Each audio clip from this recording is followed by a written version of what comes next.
আগে হতো তরবারির যুদ্ধ, গুলি বন্দুকের যুদ্ধ, কামানের যুদ্ধ, এখন হচ্ছে ব্যালটের যুদ্ধ। সামনে যে নির্বাচনটা আসছে, আমি মনে করি সেই নির্বাচন হচ্ছে দ্বীন কায়েমের একটা জেহাদ।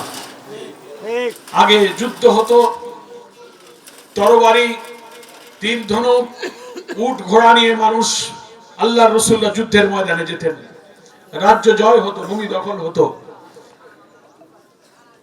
সেই যুগের সামাজিক, সাংস্কৃতিক, রাজনৈতিক একটা কালচার ছিল। ভূখণ্ডের পর ভূখণ্ড জয় হতো, কোন রাজা বাদশাহ খলিফারা তাদের অন্তর্ভুক্ত করতেন, তার মধ্যে যেত। এখন আধুনিক রাষ্ট্রবিজ্ঞান,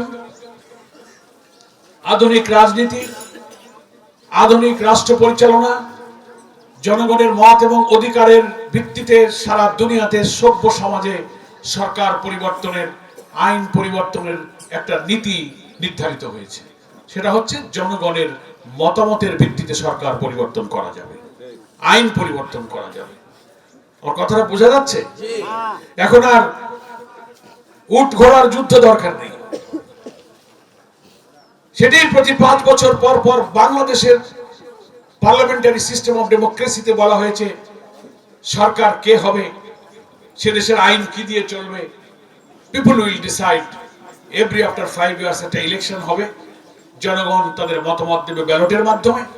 300 আসনের মেজরিটি আসন যারা পাবে, সেই লোকগুলো যেভাবে আইন বানাবে, সেই আইন দিয়েই দেশটা চলবে। ইলেকট্রা এয়ার কন্ডিশনার কম বিদ্যুৎ খরচে দেবে অধিক শীতলতা, আর সেভিংসও হয়ে যাবে। তাই তারা রাষ্ট্রের শাসক যাকে বানাবে, তারাই দেশটা শাসন করবে। এটি একটা শান্তিপূর্ণ উপায়, নাকি বলেন? এই জন্য আমরা, আগে হতো তরবারির যুদ্ধ, গুলি বন্দুকের যুদ্ধ, কামানের যুদ্ধ, এখন হচ্ছে ব্যালটের যুদ্ধ। এখন কিসের যুদ্ধ? ব্যালটের যুদ্ধ।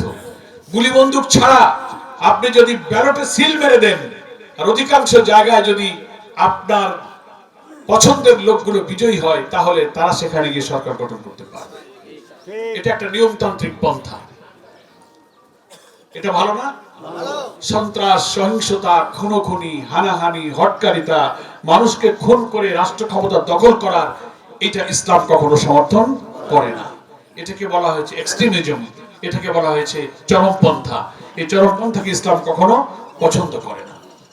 বাংলাদেশ জামাত ইসলামী সেই নিয়মতান্ত্রিক, গণতান্ত্রিক পন্থায় রাষ্ট্র এবং সরকার পরিবর্তনের পক্ষে।